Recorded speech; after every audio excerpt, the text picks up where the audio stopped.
بسم اللہ الرحمن الرحیم رب اشرح لی صدری ویسر لی امری واحلل عقدۃ من لسانی یفقہوا قولی ربنا زدنا علما اللہم فقہنا فی الدین اللہم صلی علی محمد۔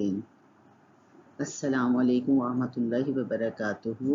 پیارے بچوں، آج کا ہمارا ٹاپک ہے آخرت، ہیئر آفٹر جسے کہا جاتا ہے، اور اس سے پہلے ہم نے توحید پر پڑھا، پھر رسالت پر پڑھا پچھلی مرتبہ، اور خاتم النبیین محمد صلی اللہ علیہ وآلہ وسلم کے بارے میں پڑھا، اور اب ہمارا عقیدہ آخرت کے اوپر آج کا لیکچر ہے۔ دیکھتے ہیں اس میں کیا ہے۔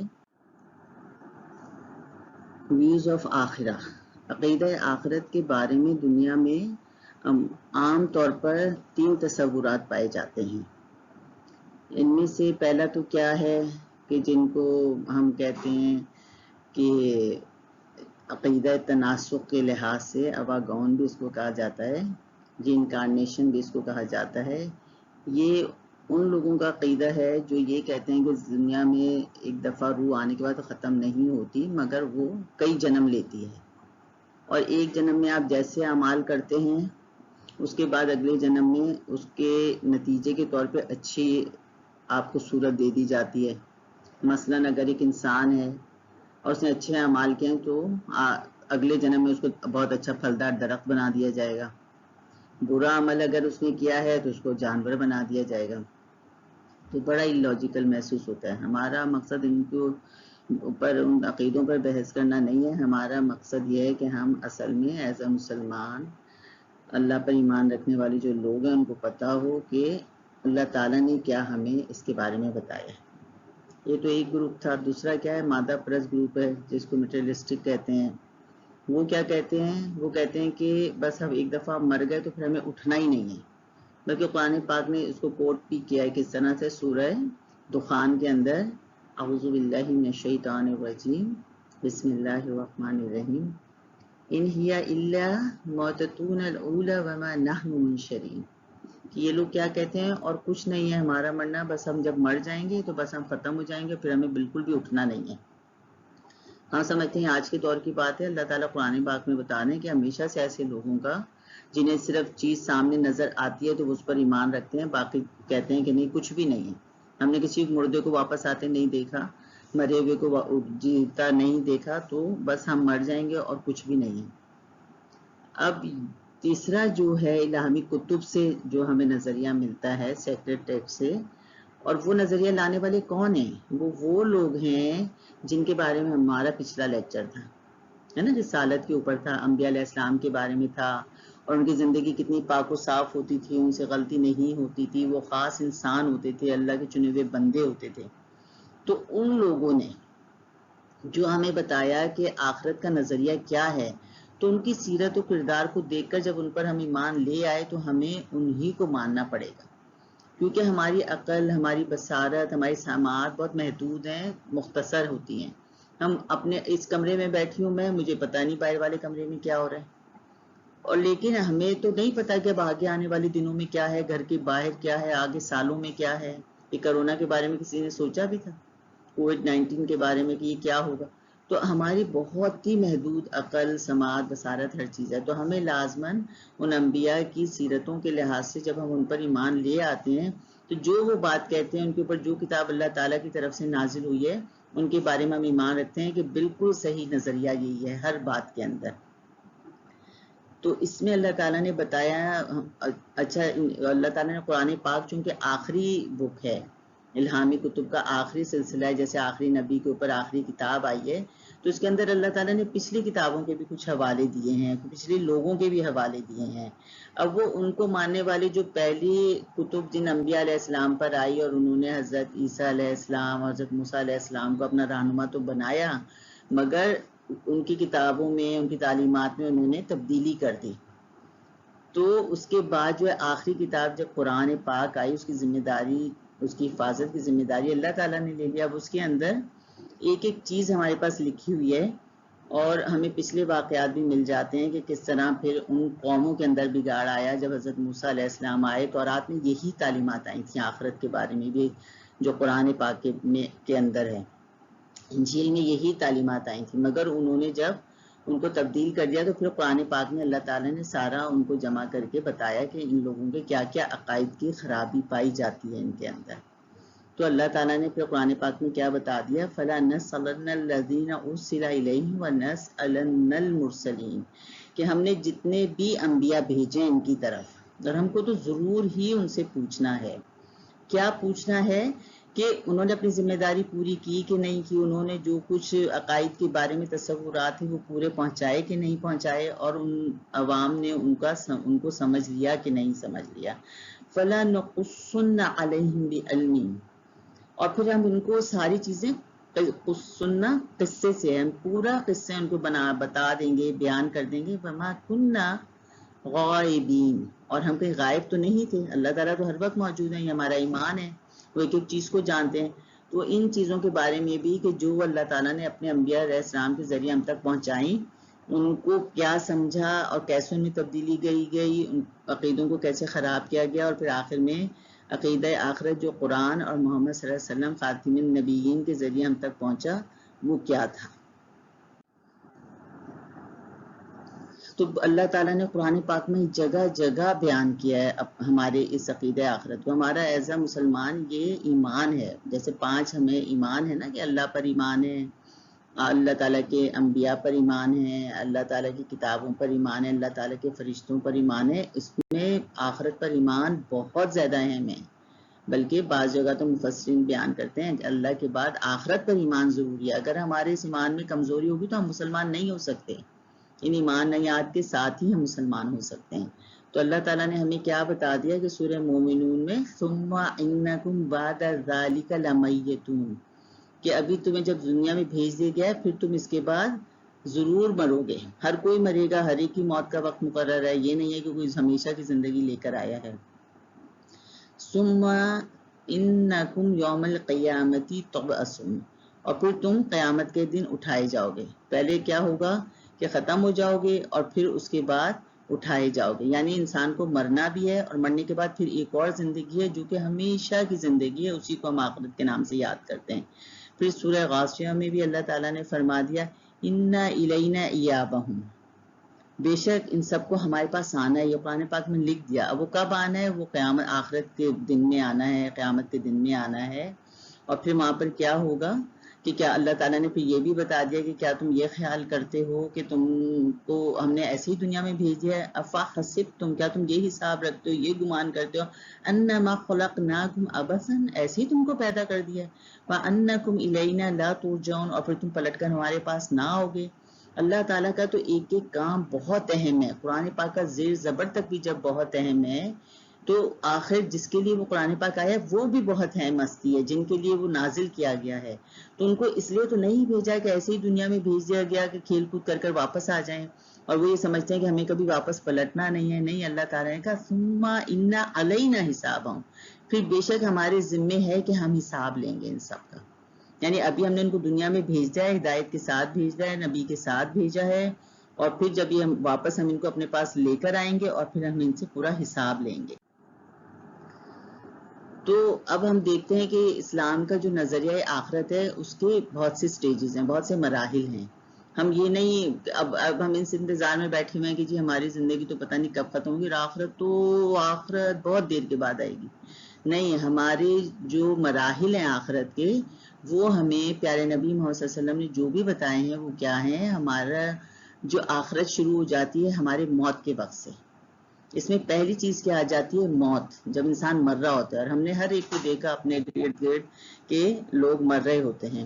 کبھی ایسا نہیں ہوا کہ کوئی شخص ہم میں سے ایسا نہیں ہوگا کہ جس کے خاندان میں یا اس کے ارد گرد لوگوں میں کوئی مرا ہوا نہیں ہو. مرتے ہوئے تو ہر انسان نے کسی نہ کسی کو دیکھا ہے، چاہے وہ کافر ہے، چاہے وہ مسلمان ہے، چاہے وہ منافق ہے، جو بھی ہے. لیکن ایک مومن کا جو ایمان ہے نا کہ وہ اللہ تعالیٰ نے جو کچھ قرآن پاک میں اس مرحلے کے بارے میں بتایا وہ اس کے حوالے سے سوچتا ہے. موت ہے، سکرات موت کیا ہے؟ جان نکلنے کا عمل، جب جان کھینچ کے نکالی جاتی ہے نا. جیسے دیکھیں قرآن پاک میں کیا بتایا گیا ہے، فَلَوْلَا إِذْ بَلَغَتِ الْحُلْقُومَ، پھر کیوں نہیں جس وقت جان حلق کو پہنچتی ہے یعنی نکلنے کے لیے ہوتی ہے وَأَنْتُمْ حِينَئِذٍ تَنْظُرُونَ اور تم اس وقت دیکھ رہے ہوتے ہو تو واپس کیوں نہیں ڈال دیتے جان؟ ہے نا، اس میں آپ دیکھ رہے ہیں کہ جان نکل رہی ہے آہستہ آہستہ، ایک بندے کی سانس مشکل سے آ رہا ہے، اکھڑ رہی ہے سانس، لیکن کوئی بھی اس بندے کی جان واپس نہیں ڈال سکتا کیونکہ اللہ نے ایک وقت مقرر کیا ہے اس وقت نکل ہی جائے گی. وَنَحْنُ أَقْرَبُ إِلَيْهِ اور ہم اس کے زیادہ قریب ہوتے ہیں منکم تمہاری نسبت. اللہ اس وقت اس بندے سے جس کی جان نکل رہی تھی وہ زیادہ قریب ہے، اور بندہ بے بس ہے، اللہ بے بس نہیں ہے. وَلَكِنْ لَا تُبْصِرُونَ مگر تمہیں نہیں پتا ہوتا، تم نہیں دیکھ رہے ہوتے کہ اللہ تعالیٰ زیادہ قریب ہے اور وہ اس بندے کی جان نکال رہا ہے، اور وہ بندے کا وقت مقرر جو کیا ہوا تھا دنیا میں رہنے کا وہ ختم ہو چکا ہے. تو پہلی سٹیج کیا ہوتی ہے؟ آخرت کی موت ہوتی ہے، کیونکہ جس کی موت آ گئی اس کے لیے عمل کا دروازہ بند ہو گیا. اب اس کو کوئی عمل فائدہ نہیں دے گا، وہ عمل کر ہی نہیں سکتا، نہ وہ قرآن پڑھ سکتا ہے، نہ اس کو سمجھ سکتا ہے، نہ عمل کر سکتا ہے. تو میری موت، ہمیں سے ہر انسان کی موت اس کی آخرت آ گئی. سمجھے، آخرت بہت دور نہیں ہے، آخرت بہت قریب ہے، کیونکہ ہمیں پتہ ہی نہیں ہے کہ ہمارا پرچہ کب چھن جائے، ہمارا وقت کب ختم ہو جائے اور اللہ تعالیٰ کب ہمیں اپنے پاس بلا لے. پھر اگلا جو سٹیج ہے وہ کیا ہے؟ گریو، قبر کہتے ہیں جس کو عالم برزخ بھی کہتے ہیں. اس کے بارے میں بھی دیکھیں، آپ صلی اللہ علیہ وسلم کی ایک حدیث ہے، بہت ہی اچھی احادیث ہیں آخرت کے مراحل کے بارے میں، خوش بھی کرتی ہیں، غمگین بھی کرتی ہیں، فکر مند بھی کرتی ہیں. ہم اگر ان کا مطالعہ کریں گے تو ہی ہم پھر ایک اپنی آخرت کی زندگی، قبر کی زندگی کے لیے اچھائی آگے بھیج سکیں گے. تو آپ صلی اللہ علیہ وسلم نے فرمایا کہ قبر جو ہے جنت کے باغوں میں سے یا تو ایک باغ ہے یا دوزخ کی کھائیوں میں سے ایک کھائی ہے. یعنی قبر میں ہی آپ کو پتہ چل جاتا ہے کہ آپ کا آخری انجام اب کیا ہونا ہے. انجام تو موت سے بھی پتہ چل جاتا ہے، اگر ہم اس کو اب ڈیٹیل میں پڑھیں نا تو بہت اس پہ ہمیں سوچنا چاہیے، پڑھنا چاہیے. یہاں پہ تو ایک لمیٹڈ ٹائم ہوتا ہے کہ مجھے اتنی دیر میں آپ کو ساری باتیں پوائنٹس میں بتانی ہے، لیکن آپ کو خود اس کے اوپر غور و فکر کر کے پتہ کرنا چاہیے کہ ایک اچھا انسان جب مرتا ہے تو اس کی موت کیسے آتی ہے، اور ایک بد انسان جب مرتا ہے تو اس کی موت کیسے آتی ہے. ان پہ تفکر کرنا چاہیے. بہرحال آپ صلی اللہ علیہ وسلم نے جب فرمایا کہ یا تو جنت کا ایک باغ ہوگی قبر ہر انسان کی، یا دوزخ کی ایک کھائی ہوگی، اس کے بارے میں آپ صلی اللہ علیہ وآلہ وسلم نے ہمیں یہ بھی فرمایا کہ قبر کے اندر 3 بہت اہم سوالات ہیں، 3 کوئسچنز ہیں جو کہ قبر میں 2 فرشتے آئیں گے جن کو ہم منکر نکیر کہتے ہیں، وہ سوالات کرتے ہیں. دیکھتے ہیں ہم کہ روح نکل چکی ہوتی ہے، اس کو جنازہ پڑھا کے پھر جنازے کے دیکھیں پورے طریقے ہیں دین کے اندر. ایسے ہی نہیں انسان کو جیسا وہ مرا اور لپیٹ کے ڈال ہے، نہیں، اس کو نہلایا جاتا ہے، خوشبو لگا کے عزت و اکرام کے ساتھ اس کو دفنایا جاتا ہے. لوگ اس کے پاس جاتے ہیں، وہاں کھڑے رہتے ہیں، اللہ کا ذکر کرتے ہیں. پھر جب وہ واپس آ رہے ہوتے ہیں تو وہ جس وقت بھی دفنایا جاتا ہے، بہرحال اس وقت پھر جب وہ دفنا کے ابھی لوگ واپس جا رہے ہوتے ہیں تو اس مردے کے پاس منکر نکیر آ جاتے ہیں اور اس کے اندر روح واپس ڈال دی جاتی ہے، اور ابھی وہ قدموں کی چاپ سن رہا ہوتا ہے لوگوں کے واپس جانے کی، اور اس وقت وہ اٹھ کر ان سے اٹھا کر بٹھا کر اس سے 3 سوالات کیے جاتے ہیں ہر شخص سے. کیا سوال ہے؟ من ربو کا، تمہارا رب کون ہے؟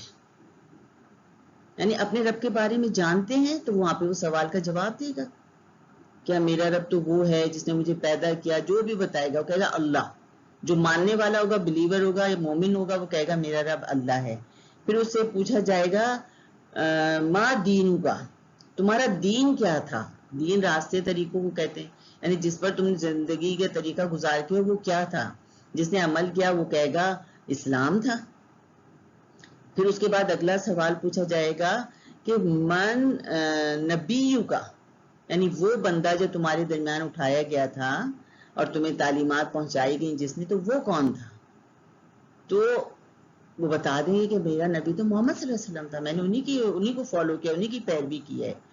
تو ایک ندا آئے گی کہ اس کو جنت کا لباس پہنایا جائے، اس کے لیے جنت کا فرش کیا جائے، اور اس کی جنت کی طرف، اس کے آخری مقام کی طرف ایک کھڑکی کھول دی جائے جہاں سے کہ روزانہ یہ اپنا نظارہ بھی کرے کہ آخری مقام کو دیکھ کر اب اس کی تو جو قبر ہوگی وسیع کر دی جائے گی حد نگاہ تک. جنت کا فرش وہیں قبر میں ہو جائے گا، جنت کا لباس وہیں پہنا دیا جائے گا، جنت کی ہوائیں وہیں اس کو محسوس وہ جائیں گی, کھڑکی کھلے گی اور وہاں سے وہ اتنا وہ خوش ہوگا اس قبر کے اندر کہ اس کو پھر اوپر سے جب وہ جنت کا نظارہ کرایا جائے گا کہ جہاں پر وہ بعد میں قیامت کے بعد جائے گا, جب جنت میں داخلے کا وقت ہوگا, اس کو دیکھ کر وہ اور بہت زیادہ خوش ہوگا.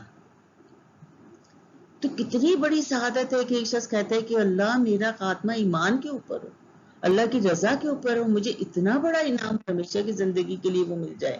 اور جو شخص جو ہے وہ منکر ہوگا آخرت کا, اللہ پر ایمان نہیں رکھے گا, کافر ہوگا, اسے جب سوال کیا جائے گا من ربو کا, وہ کہے گا ہائے ہائے میری کمبختی, میں تو کچھ نہیں جانتا.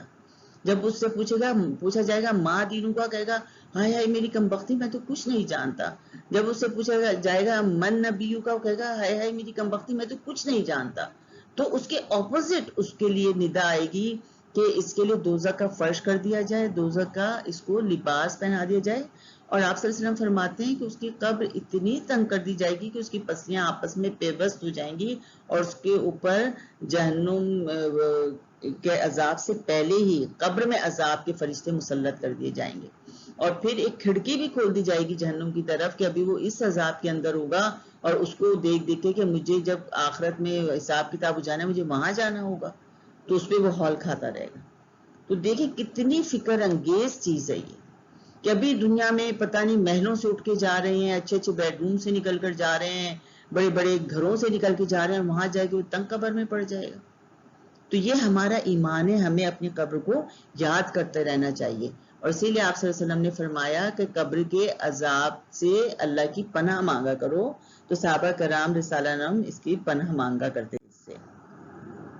پھر اس کے بعد جو اگلے مراحل ہیں اس میں کیا ہے کہ پھر قیامت برپا ہوگی. اب لوگ دفنائے جا چکے جو کچھ بھی ہیں جو ہمیں ملتا ہے قیامت کا ذکر, اس کے اندر کیا ہے آپ صلی اللہ علیہ وآلہ وسلم نے جو فرمایا ہے وہ یہ کہ حضرت اسرافیل علیہ السلام جو ایک فرشتے ہیں بہت مقرب اللہ کی, جو ہم 4 بڑے فرشتوں پر ایمان رکھتے ہیں اور باقی سارے فرشتوں پہ بھی, ملائکہ ایمان بالملائکہ, ان میں ایک حضرت اسرافیل علیہ السلام ہے.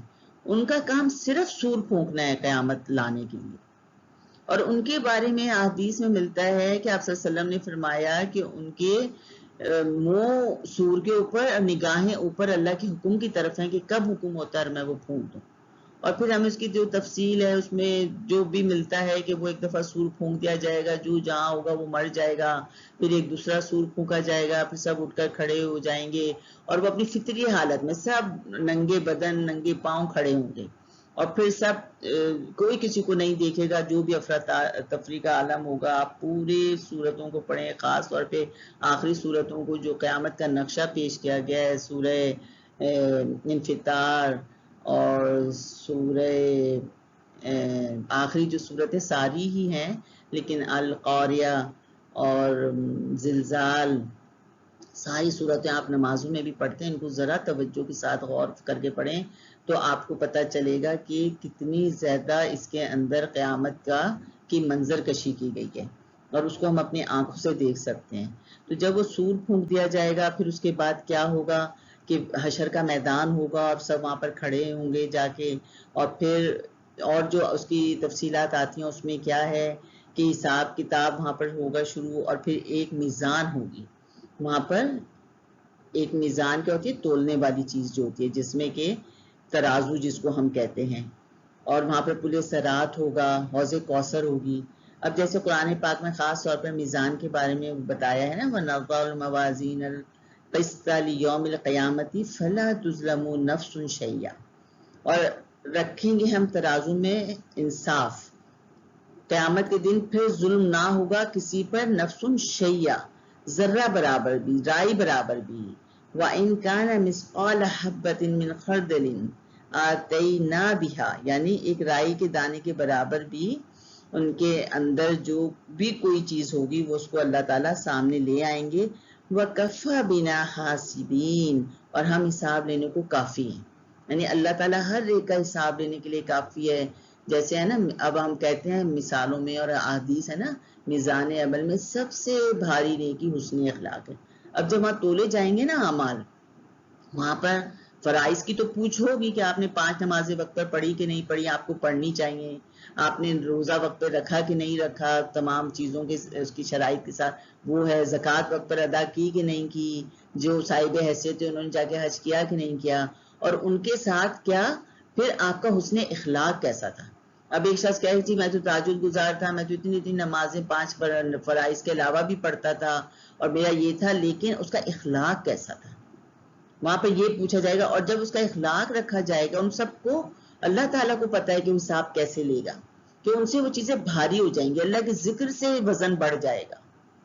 کہ کہتے ہیں نا حدیث میں ملتا ہے کہ ایک کلمہ لا الہ الا اللہ کسی نے اگر ایک دفعہ شعور کے ساتھ پڑھا ہے تو وہ اس کے ترازو میں رکھ دیا جائے گا تو اس کا وہ پلڑا بھاری ہو جائے گا۔ تو یہ وہاں پہ رائی کے دانے کے برابر اللہ تعالیٰ نے مثال دے دی سورہ انبیاء میں، کہ جو بھی چیز رائی کے دانا، رائی پتہ نہیں کتنی چھوٹی سی چیز ہوتی ہے، بہت ہی معمولی سی چیز ہوتی ہے، تو وہ بھی اگر کسی نے برائی کی ہے سامنے آ جائے گی، اور کسی نے اچھائی کی ہے تو اللہ تعالیٰ اس کو بھی سامنے لے کر آ جائیں گے۔ پھر کیا ہے، میزان ہے، پھر کیا پولیس صراط ہے۔ پولیس صراط کے بارے میں کیا ملتا ہے کہ وہ ایک بال، ہمارے بال اپنے بالوں کو چھو کے دیکھیں، اس سے بھی باریک ایک پل ہوگا جو جہنم کے اوپر رکھا جائے گا، اور لوگ اس کے اوپر سے اپنے اعمال کے حساب سے اس کو پار کریں گے۔ جو بہت نیک ہوں گے تیزی سے بجلی کی طرح گزر جائیں گے، اور جو اور ہوں گے وہ تھوڑے آہستگی سے مگر گزر جائیں گے، لیکن جو بد لوگ ہوں گے وہ کٹ کے وہیں گر جائیں گے۔ تو یہ بھی انسان کو دعا مانگنی چاہیے کہ میرا پل صراط سے، کبھی تصور کر سکتے ہیں بال سے باریک پہ، ہم دنیا میں تصور ہی نہیں کر سکتے، مگر اللہ تعالیٰ وہاں ایک ایسی قوت اعمال صالحات کی بنا پر اپنی رحمت سے دے گا کہ انسان تیزی سے وہاں سے گزر جائیں گے۔ اور پھر حوض کوثر، جیسے آپ صلی اللہ علیہ وسلم سے پوچھا کہ ہم آپ کو کہاں پر دیکھیں، تو آپ صلی اللہ علیہ وسلم نے فرمایا مجھے پل صراط پہ دیکھنا، مجھے حوض کوثر پہ دیکھنا۔ وہاں پہ حوض کوثر تو آپ کو پتہ ہے نا، سورہ کوثر ہے پوری، اس کے بارے میں آپ پڑھیں، آخرت کی ایک ایک چیز آپ کو مہینوں لگ جائیں سمجھنے میں، لیکن اتنے خوبصورت تصور ہے۔ وہ جو آپ صلی اللہ علیہ وسلم کو انعام دیا گیا تھا، جب لوگ کہا کرتے تھے کہ نعوذ باللہ آپ صلی اللہ علیہ وسلم کے بیٹے نہیں ہیں صرف بیٹیاں ہیں تو ان کی نسل ختم ہوگی یا جو بھی، نعوذ باللہ، تو اللہ تعالیٰ نے اس وقت پر ایک بتایا ان کو کہ ہم نے آپ کو کوثر عطا کی۔ وہ اتنا بڑا انعام ہے کہ مومنین کی وہ حسرت ہے کہ ہمیں وہاں پر جا کر آپ صلی اللہ علیہ وسلم کے ہاتھ سے وہاں کا جو بھی اللہ تعالیٰ نے وہاں پر رکھا ہے، کوئی کہتے ہیں پانی ہے، کوئی کہتے ہیں اس کا جو پانی ہے وہ شہد سے میٹھا ہے اور دودھ سے زیادہ سفید ہے، تو وہ ہمیں نصیب ہو۔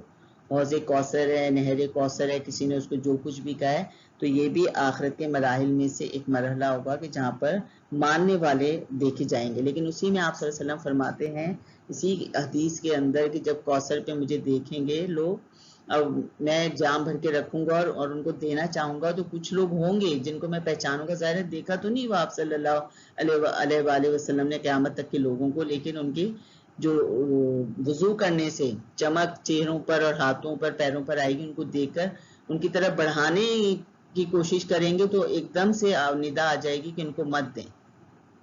یہ وہ لوگ ہیں جنہوں نے آپ کے پیچھے سے دین میں اضافے کر لیے تھے، یعنی بدعات پیدا کر لی تھی۔ دیکھیں اگرچہ وہ نماز پڑھ رہے ہوں گے، نماز کے اثرات بھی ان کے اوپر ہوں گے، لیکن ان کو حوض کوثر پر روک دیا جائے گا۔ اب یہ ہمارے لیے فکر مندی کی بات ہے کہ ہم اس کے بارے میں جانیں کہ کون سے لوگ ہیں جو کہ ان ساری نمازوں روزوں کے ساتھ بھی کیا اعمال کریں گے اور کس طرح اللہ کی وحدانیت پر یقین رکھیں گے اور آپ صلی اللہ علیہ وسلم کی بالکل صحیح پیروی کریں گے، جس کے نتیجے میں آخرت کی وہ زندگی حاصل ہوگی اچھی، اور آپ صلی اللہ علیہ وآلہ وسلم کے ہاتھوں ان کو جو انعام دیا گیا کوثر کا، وہاں سے پانی پینا، جام پینا نصیب ہوگا۔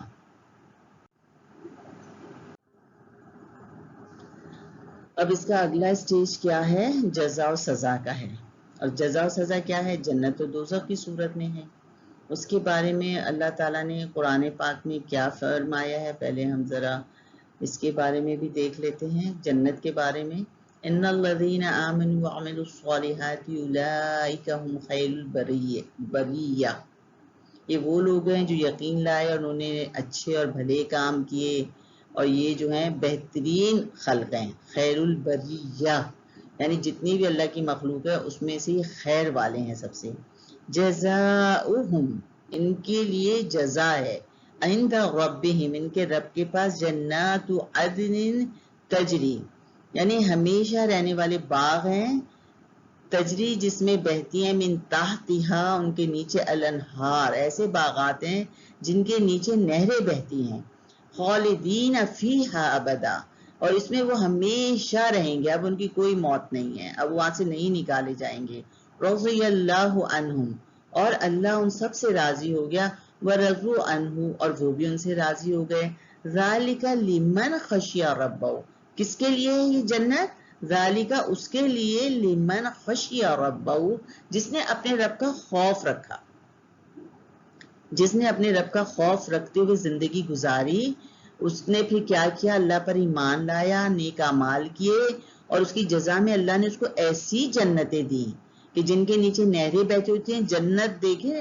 ایسی باغوں کا تصور ہے جو قرآن سے بھی ہمیں اور جگہ ملتا ہے، اور احادیث سے بھی آپ صلی اللہ علیہ وسلم نے فرمایا کہ ایسی نعمتیں ہیں اس کے اندر جو نہ کوئی ذہن تصور کر سکتا ہے، نہ کسی کان نے کبھی سنی ہوں گی، نہ کسی آنکھوں نے دیکھی ہوں گی۔ ایسی جزا ہے اور ہمیشہ رہنے والی ہے۔ دنیا میں ہم پوری زندگی مشقت کر کے ایک زمین کا ٹکڑا حاصل کر کے بڑا کوئی محل بھی بنا لیں، بڑے سے بڑا، مگر وہ ایک ختم ہو جائے گا، اور یہ تو اللہ کے محلات ہیں، اللہ کی جنتیں، اللہ تعالیٰ کے باغات ہیں۔ سورہ رحمان پڑھتے ہیں نا، اس میں دیکھیں 2 باغ ان کے لیے، 2 باغات ہوں گے ایک ایک جنتی کے لیے، اور ایک میں جو ہوں گے تو ساری چیزیں وہاں کی سونے کی ہوں گی، ایک میں چاندی کی ہوں گی۔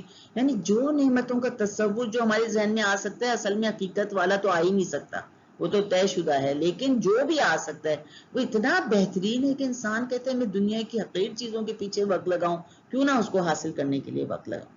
اور پھر دیکھیں جن کو جنت نہیں ملے گی ان کے لیے پھر کیا ہوگا؟ ان اللہ لعن الکافرین وعد لهم سعیرا، اللہ تعالیٰ نے کافرین پر، یعنی جنہوں نے اللہ کو نہیں مانا، اللہ کی چیزوں پر یقین نہیں لے کر آئے، اس کے لیے کوئی تیاری نہیں کی اس کی رضا کے لیے، تو اللہ نے ان کے اوپر لعنت کر دی، اور ان کے لیے پھر کیا کیا؟ بڑھتی آگ تیار کی ہے، خالدین فیہا ابدا، وہ بھی اس میں ہمیشہ رہیں گے۔ جیسے جنتی جنت میں ہمیشہ رہیں گے، دوزخی کافرین دوزخ میں ہمیشہ رہیں گے، لا یجدون ولیا ولا نصیرا، اور کوئی ان کے لیے ولی یعنی ان کا دوست سرپرست نہیں ہوگا، اور ان کو کہیں سے بھی کوئی مدد نہیں ملے گی۔ یوم تقلب وجوہہم فی النار، اور وہ کیا ہوگا؟ ان کے چہرے آگ پر الٹ پلٹ کیے جائیں گے۔ سب سے زیادہ جسم میں ہمارا فوکس کس چیز پر ہوتا ہے جس کو بناتے سنوارتے ہیں؟ اپنے چہرے کو، کریمیں لگا رہے ہیں، میک اپ کر رہے ہیں، بال خوبصورت بنا رہے ہیں، چہرہ ہمارا خود رنگ گوڑا کرنے کی کوششیں کر رہے ہیں، بہت سارے، ہمیں اچھی بری بات نہیں ہے اپنے چہرے کو فریش رکھیں، اللہ تعالیٰ نے تو خود بتایا ہے کہ بھئی آپ وضو کریں 5 دفعہ، دھوئیں اس کو، گندا میلا نہ رکھیں، لیکن اس چہرے کو ہم ایسا اسی کی روشنی میں کریں گے جو انبیاء نے ہمیں بتایا ہے، اس کی حفاظت ویسے ہی کریں گے، اور اس چہرے کو ہم سجا بنا کے رکھ رہے ہیں کہ لوگ دیکھیں، واہ واہ کریں، اور اگر یہ اللہ کے حکم کے مطابق چہرہ سجایا بنایا نہیں گیا تو کیا ہوگا؟ یوم تقلب وجوہہم فی النار، آگ پر اسی چہرے کو اٹھایا پلٹایا جائے گا، یقولون، اور پھر وہ وہاں پر کیا کہیں گے؟ یا لیتنا، اے کاش، اطعنا اللہ واطعنا الرسول، اے کاش کہ ہم اللہ کی اطاعت کرتے اور اللہ کے رسول کی اطاعت کرتے۔ وہاں جا کر یاد آئے گا کہ وہ اس آگ سے بچنے کا تو واحد ذریعہ کیا تھا کہ ہم اللہ کی اطاعت کرتے اور اللہ کے رسول کی اطاعت کرتے۔ اور یہ کیسے سمجھ آئے گی اطاعت؟ ظاہر قرآن پڑھیں گے، حدیث پڑھیں گے تو ہمیں پتہ چلے گا کہ اللہ کی اطاعت کیسے ہمیں کرنی ہے، یا ان لوگوں سے کی ہم صحبت اختیار کریں گے جنہوں نے کہ اللہ کی اطاعت کرنے کی کوششیں کر رہے ہوتے ہیں تاکہ ہمارا بھی اطاعت کرنا آسان ہو جائے۔ تو کل کو جو جا کے حسرت ہو، تو آج وقت ہمارے پاس ہے تو ہم کیوں نہ اس پر عمل کر لیں۔ پھر اس کے بعد کیا ہے کہ اللہ تعالیٰ نے ساری، اب یہ تو میں نے ایک آیت آپ کے سامنے جنت دوزخ کی رکھ دی نا، قرآن پاک میں تو بری پڑی ہیں کہ کیسی کیسی نعمتیں ہوں گی اور کیا کچھ ہوگا، تو وہاں پر جو بھی نعمتیں ملیں گی سب کچھ ہوگا۔ ایک حدیث میں ملتا ہے کہ آپ صلی اللہ علیہ وسلم فرماتے ہیں کہ جب ساری جنتی جنت میں خوش ہوں گے تو اللہ تعالیٰ کہے گا کہ میرے بندو بتاؤ تم یہاں پر خوش ہو؟ وہ کہیں گے ہاں تمہیں سب نعمتیں مل گئی، ہمیں اور کیا چاہیے؟ وہ پوچھیں گے، تو اللہ تعالیٰ پھر ان کو اپنا دیدار کرائیں گے، اور اللہ تعالیٰ کا دیدار کر کے تو ان کو ساری وہ نعمتیں بھی سے بڑھ کر نعمت اللہ کا دیدار لگے گی۔ وہ سب نعمتیں کم لگیں گی، اور اللہ کا دیدار سب سے بڑا، جو اللہ کو وہ دیکھیں گے اپنی آنکھوں سے۔ تو یہ حالانکہ ہم دیکھتے ہیں حضرت موسیٰ علیہ السلام کے واقعے میں کہ جب ان کی قوم نے کہا ہم تو نہیں مانیں گے جب تک کہ ہم اللہ تعالیٰ کو آنکھوں سے نہ دیکھ لیں، تو اللہ تعالیٰ نے کہا پہلے تم اس پہاڑ کو دیکھو، اگر تم اس کو برداشت کر سکتے ہو تو پھر دیکھنا۔ تو پہاڑ ریزا ریزا ہو گیا، وہ صرف تجلی کی تھی ذرا سی۔ تو ان انسانوں میں اللہ تعالیٰ وہ برداشت، وہ قوت، وہ صلاحیت، وہ سب کچھ دے گا جس سے کہ وہ اللہ تعالیٰ کا دیدار کریں گے، اللہ تعالیٰ کے چہرے کو دیکھیں گے۔ اور پھر اس کا ایک مطلب یہ بھی ہے کہ اللہ تعالیٰ کی رضا کو وہ پالیں گے کہ اب اللہ تعالیٰ ان سے ناراض نہیں ہوگا۔ دنیا میں ہم ہر چیز سے یہی ڈرتے ہیں نا، اللہ ناراض نہ ہو جائے، اللہ تو دیکھ رہے ہیں، اللہ نہ تنہائی میں بھی کوئی کام کر رہے ہیں، سوچ کوئی خراب رکھ رہے ہیں تو ڈرتے ہیں کہ اللہ نہ ناراض ہو جائے۔ تو وہاں پر اللہ تعالیٰ خوش بھی ہوگا اور اللہ تعالیٰ ہمیں اپنا چہرہ بھی دکھائے گا، اور یہ بگیسٹ بلیسنگ آف آخرہ ہے کہ اللہ تعالیٰ اپنا دیدار لوگوں کو کرائے۔ تو اس لیے ہمیں یہ دعا کرنی چاہیے، خاص طور پر جو قرآن پاک میں سکھائی گئی ہے، ربنا آتنا فی الدنیا حسنۃ، کہ اللہ ہمیں دنیا میں بھی بھلائیاں عطا فرمائیے۔ دیکھیں اللہ تعالیٰ نے دنیا کو چھوڑنے کو نہیں کہا، اس دنیا سے ہی ہم نے آخرت کمانی ہے، دنیا کی بھی جتنی بھلائیاں ہیں وہ ہمیں عطا فرمائی، وفی الآخرۃ حسنہ، اور ہمیں آخرت کی بھی تمام تر بھلائیاں عطا فرمائیے۔ یہ ہو سکتا ہے کہ ہم جس کو بھلائی دنیا میں سمجھ رہے ہیں وہ بھلائی نہ ہو، اس لیے ہم مجبور ہیں، ہمارے لیے لازم ہے کہ ہم اس بھلائی کو ڈھونڈے جو انبیاء علیہ السلام نے ہمیں بتائی ہے، اور جو قرآن پاک کے اندر بھلائی ہے کہ وہ بھلائیاں ہمیں عطا فرما، اور فی الآخرۃ حسنہ، اور آخرت کی بھلائیاں ہمیں عطا فرما، وقنا عذاب النار، اور ہمیں آگ کے عذاب سے بچا لے۔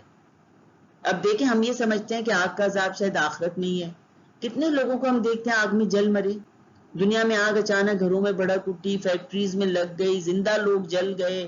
کہیں پہ تھوڑے پہلے مجھے یاد ہے کہ کوئی پیٹرول کا ٹینکر کہیں بہ گیا، لوگ اٹھا کے جا رہے تھے اور وہیں کسی نے شاید سگریٹ پی کے پھینکا کچھ، تو سب وہیں کے وہیں جل گئے۔ تو یہ دعا بہت اہم اللہ تعالیٰ نے ہمیں سکھائی ہے کہ اللہ تعالیٰ ہمیں آگ کے عذاب سے بچا، وقنا عذاب النار، اور آگ کے عذاب سے دنیا اور آخرت میں ہمیں بچا۔ اب دیکھیں ہم خواتین ہیں، مرد بھی بہت سے ظاہر ہے چولہے وغیرہ پہ کبھی پانی گرم کرتے ہیں، کچھ کرتے ہیں، گیزر کا پانی ایک دم گرم آ جاتا ہے نلکوں میں، تو کیسے ہاتھ جلتے ہیں نا۔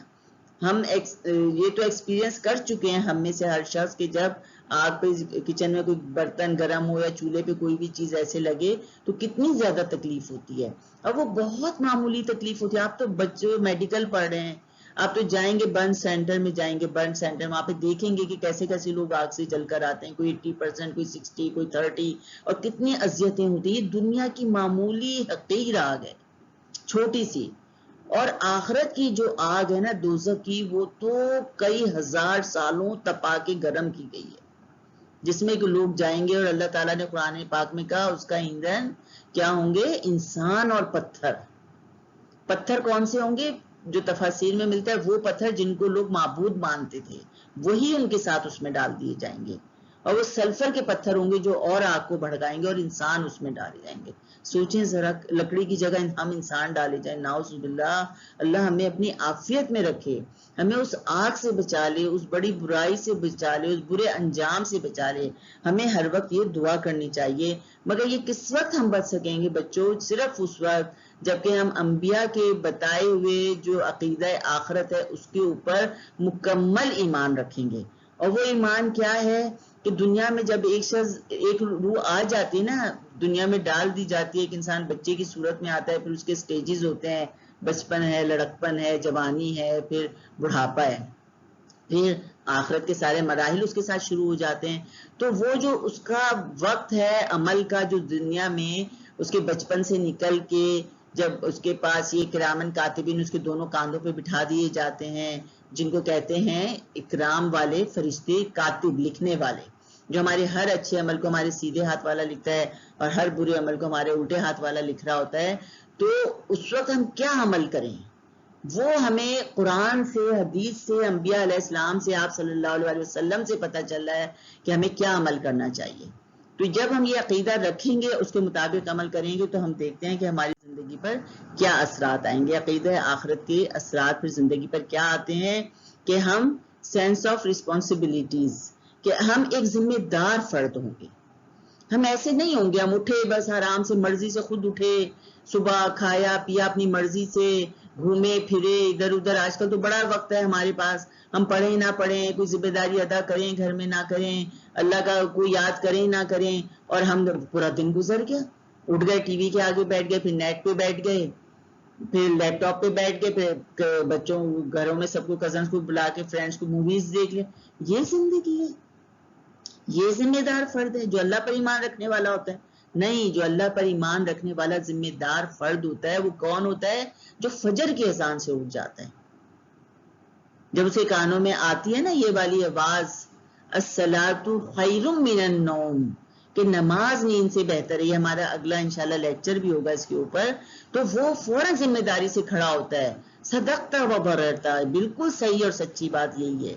اور وہ اٹھ کے وضو کرتا ہے، نماز پڑھتا ہے، اپنے دن کے آغاز پہلے وہ دعا پڑھتا ہے صبح اٹھنے کی، جو نیند سے بیدار ہونے کی دعا ہے وہ پڑھتا ہے. اب ہمیں یہ دعا آتی ہے کہ نہیں آتی؟ ہمیں وہ سب سیکھنی چاہیے.